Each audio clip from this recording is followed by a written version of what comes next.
Last year, Luka Doncic finally took the Mavericks to the NBA Finals, and even though they lost to the Celtics in 5 games, they still have a lot to look forward to this season. But does that make them contenders or pretenders? So it wasn't a surprise to anybody that Luka Doncic led the league in scoring last year, averaging 33.9 and basically 34 points per game. But his scoring has gone up pretty much every season of his career. I mean, look at his rookie year, 21. Then just skyrockets up to 28 for a guy who's in his second year. I mean, that no one really talked about that. That's impressive.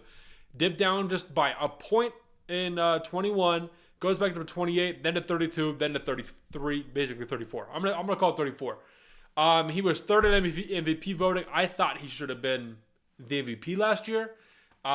Especially not because the finals and the playoffs don't attribute to winning an MVP. That's not how that works. But just like we saw what he could do, and even though he just like was short at the precipice of the NBA championship, we know he's going to get there eventually. And so like I thought he should have won MVP last year. Maybe they climb higher in the rankings or in the standings this year, and he wins that MVP, that league MVP, solidifies that for his career. Who knows if that's going to happen this year? It's between him and Shea. If either him or Shea go to center don't win it this year, I would be shocked out of my mind, like 100%. I think it's going to be him or Shea. But okay, scoring is something that is not new to us as NBA fans. I mean, we've seen guys like MJ, Kobe. People don't like to say it, but LeBron, who scored over 40,000 points in his career. KD, James Harden, right? So what makes Luka different? Going back to his stats, first of all, he's a very high volume shooter, but he's a pretty good shooter at that. So rookie year, 7 3-pointers a game. Like immediately coming in the league, you're a rookie, he's shooting 7 threes a game. That is ridiculous. About 33%, and then his percentage kind of goes, it's been okay. But this last year, on 10 3-pointers shot a game, he's making 4 of them, just hovering under 40% from 3, which is very good for a guy who's shooting 10 threes a game. Not to mention on 2-pointers, he's shooting over almost 60% from the field. That's stuff like floaters. We've seen him, everyone talks about his breaks and his deceleration where he goes around a pick, coming down, like decelerates, gets into the paint, big body. I mean, we just see him do stuff like that all the time. Floaters, little tricks here and there behind Gobert's back. You know, he gets to the rim effortlessly because he's so big. He's about 6'7", 6'8". But that's just the level of talent that we've seen from Luka over the past 7 years that he's been in the league. But the main thing that Luka can do to like really, first of all, average up to like 35, 36 points a game is get his free throws in check. I mean, look at this. He's averaging 70% from the line consistently for his entire career. And that's on like, 6, 9, 7, 7, 10, 8. And he's making 70% from the line. That's not good from a guy who's like a guard and should be super skilled and talented, especially for a guy who's shooting around 40% from 3 on 10 shots. That's it. I never really understood that until I looked at the stats and I was like, oh my gosh, he's shooting 74% from the free throw line on a career. That is like, what?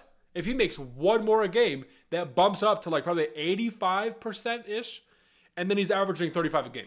Like one more free throw, and he's averaging 35 a game. And people have called Luka like an empty calories, empty stats kind of guy, but we saw this past year that it went to winning.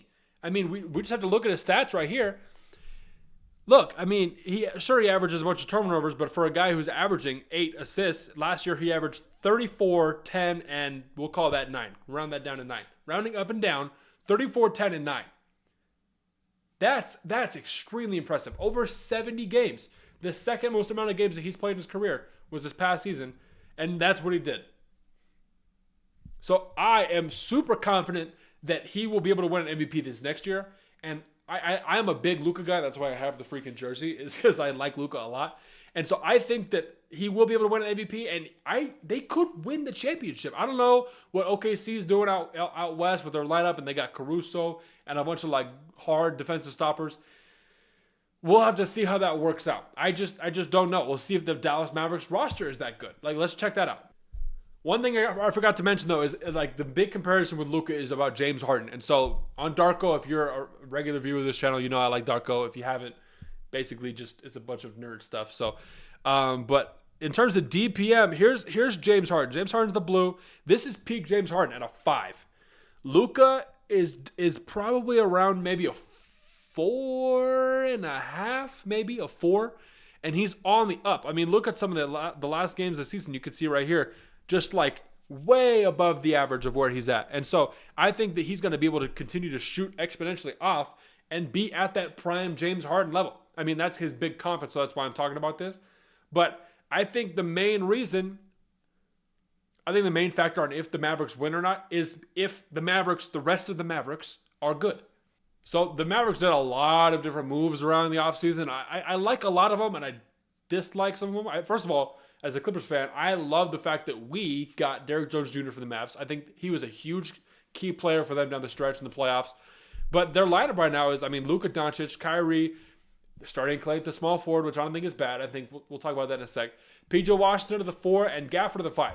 Daniel Gafford shocked me, absolutely shocked me. He was a great big who he can body down low, he blocks shots, he's vertical, and especially when you got Derek Lively and Maxi Kleber come off the bench, that's a very good front court situation, especially in terms of switchability.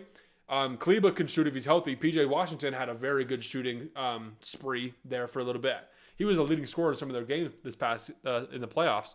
But I don't think losing Derrick Jones Jr. was that bad because they got Najee Marshall, who's basically kind of in the same realm as that. Then they picked up Spencer Dinwiddie, got Quentin Grimes. You got Dante Exum back here playing some minutes. Guys like Jaden Hardy they were very, very good later on in the playoffs.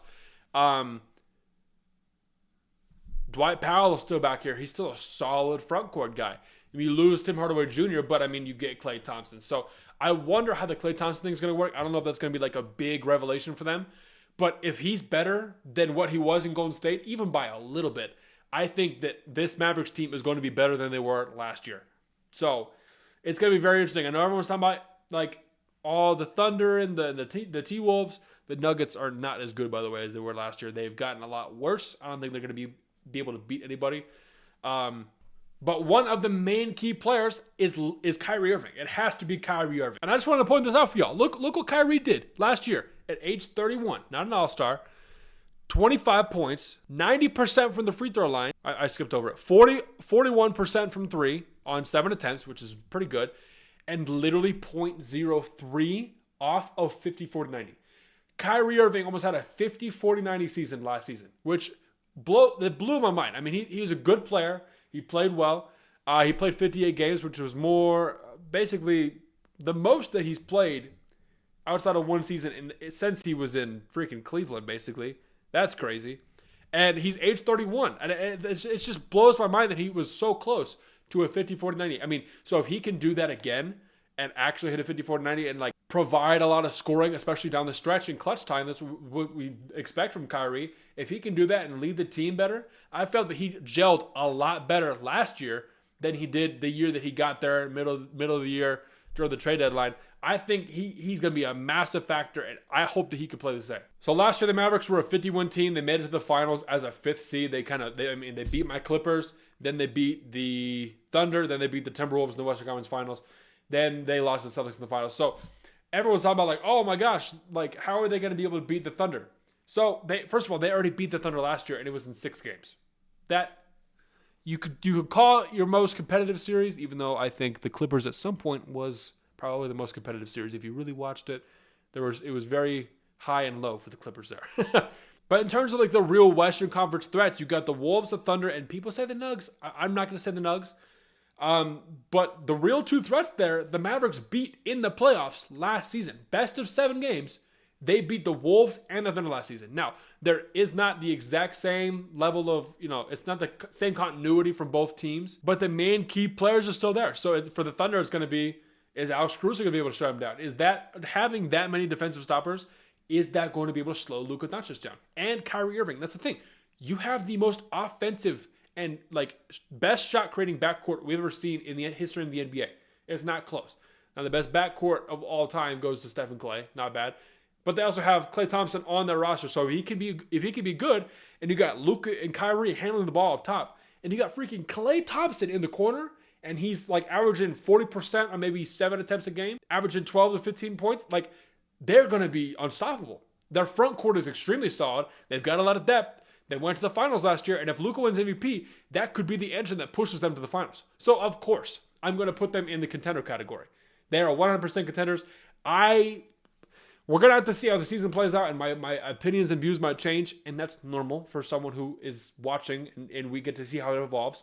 Like, I don't get how we're supposed to have, like, one giant take and then, like, stick with it the whole time. That's not, like, a ton of fun when you're watching. It's like, hey, I think this is going to happen. But if it doesn't, then I get to accept the fact that, hey, I was wrong here, but this is going to happen. It's just how it is. I think we're kind of doing that a little wrong on Twitter, and it's extrapolated pretty heavily. So, yeah, that is my take on the Dallas Mavericks. I think Luka will be able to just kill it in the playoffs. I think he's going to be phenomenal. I mean, I get to wear this jersey more often. That's saying a lot for a guy who, this dude beat my favorite team and in the first round and just like shattered our playoff hopes. And they were the underdog, technically. We were the 4th seed, they were the 5th seed. So then they went to the finals. So I just want to see Luka do good, and I think he could win a championship next year. The West is kind of in a spot right now where there's like the Wembies and like the Rockets and like other teams are coming up down here. But then like the higher teams like the Nuggets are falling off. It's really only like those 3 teams, the Mavericks, the Timberwolves, and the Thunder, that are in real contention to going to the finals and winning the finals. Those are the only teams who could go to the finals and beat maybe the Celtics. Who knows? The Celtics still are unbeatable. I think if you go watch my video on them, I did that a couple weeks ago. I still think that they're going to take the chip next year. I think they could repeat. The whole bunch of stuff with that. Go check it out. It's linked in the corner or in the description. There's a whole playlist of this. It's called Contender. This